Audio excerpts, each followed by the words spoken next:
안녕하십니까. 차구영 목사입니다. 오늘은 하나님의 의도에서 본 구원 이야기 75번째 죄와 죄를 용서하심이라는 제목으로 말씀을 함께 나누겠습니다. 인간은 죄를 해결할 능력이 없습니다. 죄값은 사망입니다. 죄는 저주고 죄는 심판을 받아야 합니다. 구약에 죄가 있고 신약에 죄가 있는데 구약의 죄는 하나님의 말씀에 불순종한 것입니다. 그런데 신약의 죄는 예수와 예수의 일을 믿지 않는 이 불신앙을 죄라고 합니다. 그러니까 구약의 죄는 선악과를 먹지 말라 하는 그 명령에 불순종한 이것을 죄라고 했고, 신약의 죄는 하나님이 보내신 예수를 믿지 않는 것. 그래서 요한복음 16장 9절에 죄에 대하라 함은 저희가 나를 믿지 아니하며 그랬습니다. 죄는 육적인 것이 아니고 영적인 것입니다. 구원은 죄를 용서하심입니다. 그러니까 십계명이 뭐냐면 십계명은 마귀에게 속지 말라고 주신 하나님의 계명입니다. 마귀에게 속지 말라.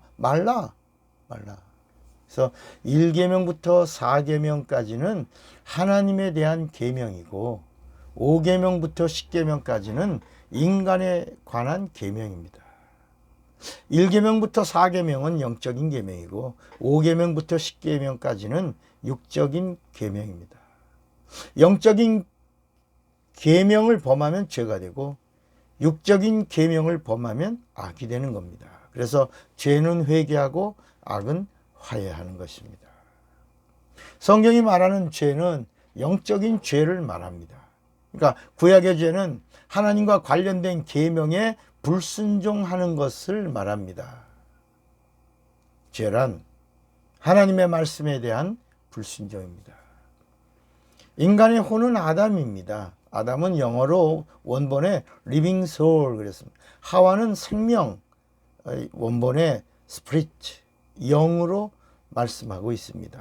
그러니까 아담 living soul과 하와 spirit, 그래서 하나가 되어 한 몸이 되니 비로소 영혼을 가진 자가 되었다는 겁니다. 이것을 하나님의 아들들이라고 표현하고 있죠. 그래서 창세기 2장 24절에 보면 이러므로 남자가 아담을 말합니다. 아담은 부모가 있었습니다. 그래서 이러므로 아담이 부모를 떠나 그 안에 하와 영과 연합하여 영혼이 되라. 한 몸을 이룰지로다. 이렇게 말씀했습니다. 그러니까 이제 아담은 하와와 하나가 되고 영으로 사는 자, 비로소 완전한 영적 존재가 되었습니다. 영적 존재가 된 아담은 반드시 영적 생활을 해야 합니다. 그래서 하나님은 아담을 위하여 영적 생활을 할 수 있는 공간을 지어주셨으니 그곳이 바로 에덴입니다. 에덴 동산은 영적 존재인 아담이 영적 생활을 할 수 있는 세상과 구별된 공간입니다. 아담은 에덴 동산에서 영적 생활을 합니다. 하나님은 살려주시는 아담이시고 인간은 사는 영인 아담입니다. 그래서 고린도전서 15장 45절에도 기록된 바 첫사람 아담은 산영이 되었다 함과 같이 마지막 아담은 살려주는 영이 되었나니 라고 말씀합니다. 사는 영이 살 수 있는 방법은 살려주는 영으로 살 수 있는데 살려주는 영이 바로 하나님의 말씀입니다. 살려주시는 말씀이 명령이 될 때 영적 존재인 아담은 살 수가 있는 겁니다. 그래서 계명이라고 하는 말은 하나님의 말씀이 살려주는 명령이 될 때를 말씀합니다. 하나님은 에덴 동산을 영적 존재를 위한 영적 생활의 공간으로 창조하신 겁니다. 그리고 그곳에 아담을 동산 관리자로 두시고 아담의 영혼을 위하여 선악과를 먹지 말라, 먹는 날에는 네가 정령 죽으리라 라는 말씀이 계명이 되게 하신 겁니다. 인간은 이렇게 영적 존재로 지음 받았습니다. 영적 존재는 반드시 영적 생활을 해야 합니다. 영적 생활을 할 수 있는 방법이 뭡니까? 그것은 계시된 말씀이 계명이 되고, 계명된 말씀에 내가 순종해야 내 영이 살고, 내가 영이 살아야 비로소 영적 생활을 온전히 할 수가 있게 되는 것입니다. 계시된 말씀이란 하나님의 말씀이 나와 상관되는 로고스의 말씀이 될 때를 계시라고 합니다. 세상 종교의 경전은 깨달음의 책입니다. 회교의 코란, 불교의 불경, 힌두교의 경전 같은 책들은 교주의 깨달음을 모아놓은 책으로 성경과 구별됩니다. 그러나 기독교의 성경은 깨달음의 책이 아니라 하나님의 계시된 말씀을 모아놓은 책입니다. 성경은 계시의 말씀입니다. 계시된 말씀만이 내 영혼을 살릴 수 있고, 계시된 말씀에 내 영혼이 순종하기만 하면 내 영혼은 영적 생활을 할 수가 있고, 그리고 내 영혼이 생명을 얻을 수가 있습니다. 그러나 내 영혼이 계시된 말씀, 하나님의 말씀에 불순종하면 이걸 죄라고 하는 것입니다. 죄란 내 영혼이 살려고 하지 않는 것, 이걸 죄라고 하는 것입니다. 내 영혼이 살려고 노력하지 않는 것, 이게 죄고, 영적 생활을 포기한 것, 이걸 죄라고 하는 겁니다. 인간은 영적 존재입니다. 이는 영이 내 육체 안에 존재하기 때문입니다. 세상의 종교는 혼을 위하여 존재합니다. 종교는 혼적인 생활을 누리는 절정입니다. 혼적 생활의 종점은 깨달음입니다. 종교는 깨달음이 끝입니다. 그러나 기독교는 혼적 생활이 아니라 영적 생활을 합니다. 예수는 우리의 영적 문제를 해결하셨습니다. 영적 문제가 해결되었으니 바로 죄 문제입니다. 예수께서 피를 흘리시고 죽으셔서 인간의 죄 문제를 다 담당하시고 해결해 주시고 자유케 하신 겁니다.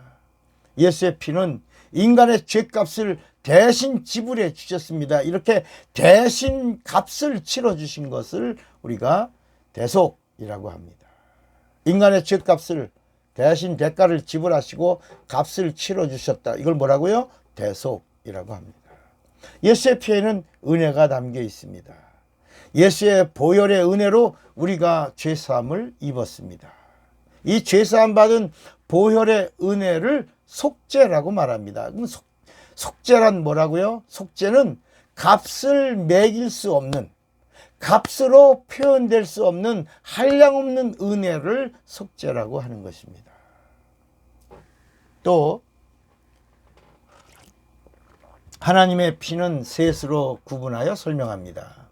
예수의 피, 그리스도의 피, 그리스도의 보혈. 이게 성경에 나오는 예수 피에 대한 단어입니다. 그럼 예수 피는 하나님의 피를 말합니다. 그리스도의 피는 구세주의 피를 말하고, 그리스도의 보혈은 성령으로 흘리신 그리스도의 피를 말씀합니다. 이렇게 예수의 피에는 대속과 속죄가 있습니다. 대신 값을 치르시고 대신 죽으시고 은혜를 베푸시고 용서해 주신 사랑이 예수의 피 안에 있는 것입니다. 대속과 속죄의 의미만 알아도 예수의 피의 능력이 우리 영혼 속에 생명이 되는 것입니다. 인간의 죄 문제가 해결되니 인간은 영적 생활을 할 수 있게 되었습니다. 예수의 피는 영적인 죄 문제를 해결해 주셨고, 예수의 은혜는 영적 생활의 문을 열어놓으셨고, 성령은 능력 있는 영적 생활을 도와주시려고 믿는 자 안에 내주하신 것입니다. 인간은 영적 존재이기 때문에 반드시 영적 생활을 해야 합니다.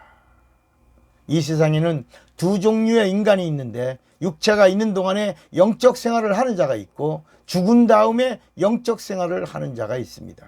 육체가 있는 동안에 영적 생활을 하는 자는 육체가 있는 동안에 예수 믿고 죄사함 받은 자이고, 죄사함 받은 사실을 성령의 인침으로 보증받아서 성령의 인도를 받는 자를 말합니다. 즉 성령 받은 성도를 말합니다.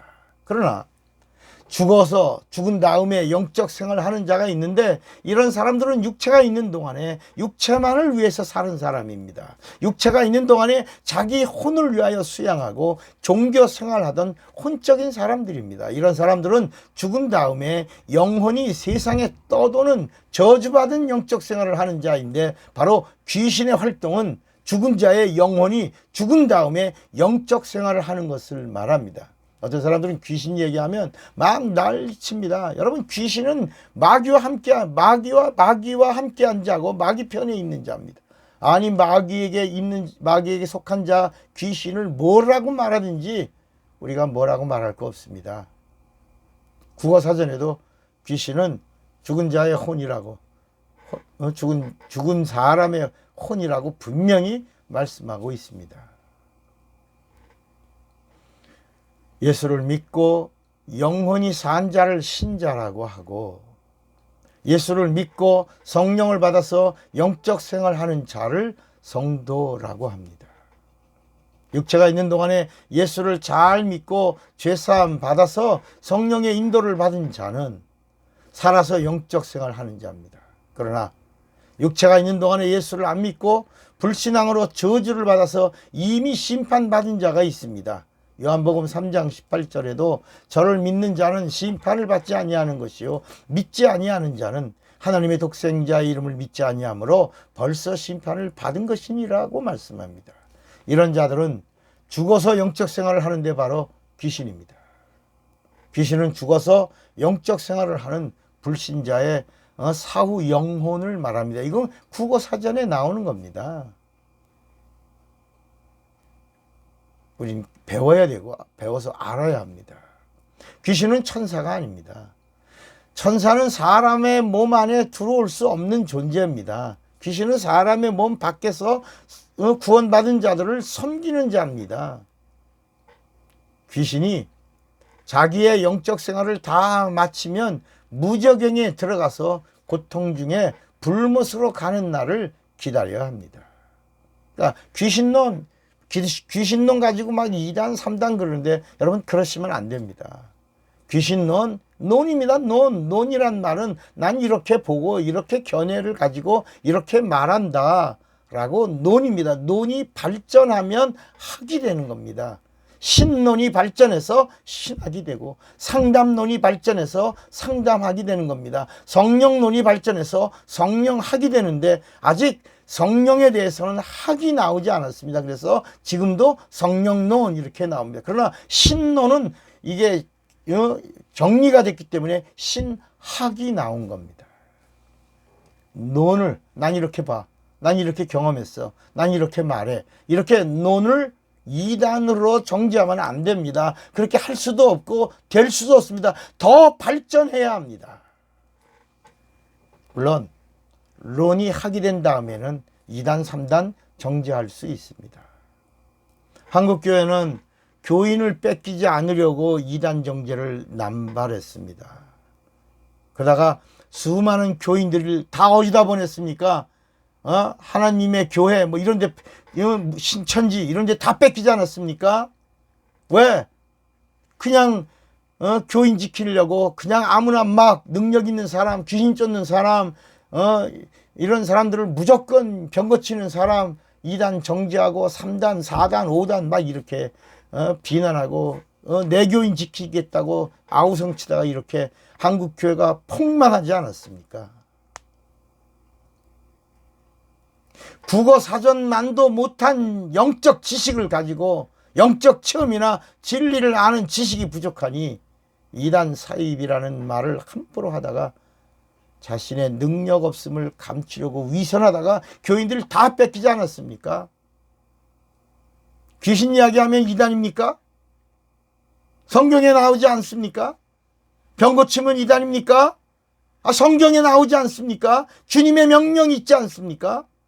영적 체험을 강조하면 사입입니까? 성경에 나오지 않습니까? 성경에 예수께서 공생의 마지막 3일을 앞두고 뭐라고 그랬습니까? 가라사대 가서 저 여우에게 이르되 오늘과 내일은 내가 귀신을 쫓아내며 병을 낫게 하다가 제3일에는 완전하여지리라 하셨습니다. 그러면 여러분, 예수가 이단의 괴수입니까? 이단입니까? 예수의 제자를 부르심이 귀신을 쫓는 권세가 아니었습니까? 승천하시면서 마지막 지상 명령이 뭡니까? 너희는 가서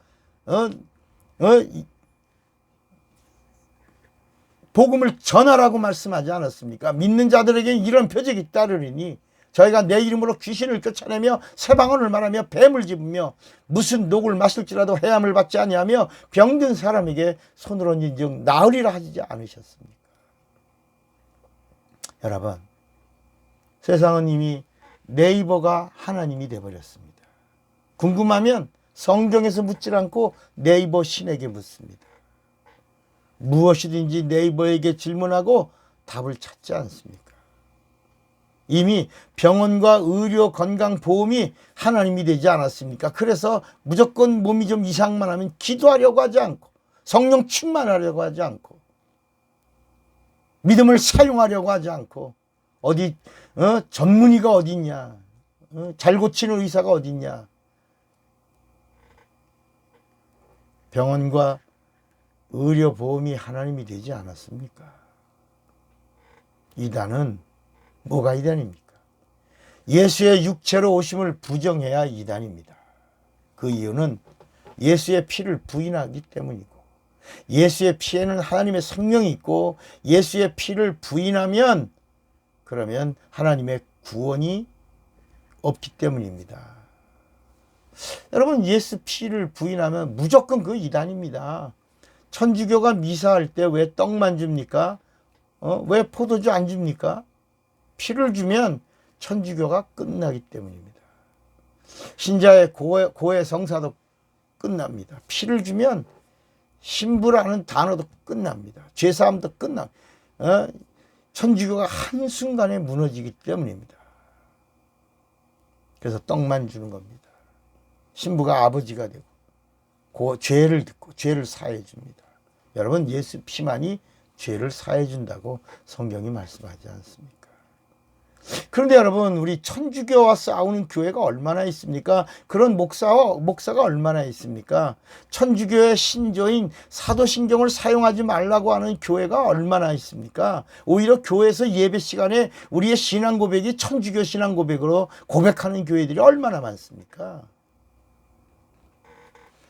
30년 전 제가 사도신경은 천주교의 고백이니 예배 때 사용하지 말자고 운동을 했더니 많은 목사님들이 동조했는데 사도신경의 몇 구절만 고치고 다시 또 쓰지 않습니까? 그리고 사실 보세요. 한국 교회가 아직 성경적 고백이 없습니다. 그러니 성령이 탄식하고 계시지 않습니까? 로마서 8장 26절에도 이와 같이 성령도 우리 연약함을 도우시나니 우리가 마땅히 빌 바를 알지 못하나 오직 성령이 말할 수 없는 탄식으로 우리를 위하여 친히 간구하신다고 그랬습니다. 죄사함의 은혜는 예수의 피에만 있고 예수의 육체로 죽으신 은혜에 있습니다. 육체가 있는 동안에 예수 잘 믿고 영적 생활 잘 하던 자는 죽어서 육체는 흙으로 가고 영혼은 낙원에 가서 잠시 안식하면서 생명의 부활을 기다리는 것입니다. 살아서 영적 생활을 하는 자는 신자와 성도들이고 죽어서 영적 생활을 하는 자는 불신자들과 종교인들입니다. 이들이 살아있을 때는 살아있는 귀신들이고 살아서 마귀 짓하다가 죽으면 영혼이 귀신이 되어 마귀와 함께 불못에 떨어질 날을 기다리는 더러운 영적 존재가 되는 것입니다. 불신자는 살아서 마귀 편에 있는 자요, 살아있는 귀신으로 봐도 과언이 아닙니다. 불신자? 저 살아있는 귀신이구나. 저거 살아서 마귀 편이 돼 있구나. 마귀 말 듣는 자구나. 그러나 하나님의 의도를 알고 예수를 잘 믿으면 언제라도 마귀 자식이 변하여 죄사함 받고 하나님의 자녀가 될 수 있습니다. 귀신을 두려워하던 자가 이제는 마귀와 귀신을 멸하시는 하나님을 진짜 두려워하게 되는 것입니다. 마태복음 10장 28절에도 몸은 죽여도 영혼은 능히 죽이지 못하는 자를 두려워하지 말고 오직 몸과 영혼을 능히 지옥에 멸하시는 자를 두려워하라 그랬습니다. 하나님의 자녀는 구원받은 자입니다. 이게 복음입니다. 전도는 살아있는 귀신을 하나님의 자녀로 만드는 생명을 살리는 영적인 운동입니다.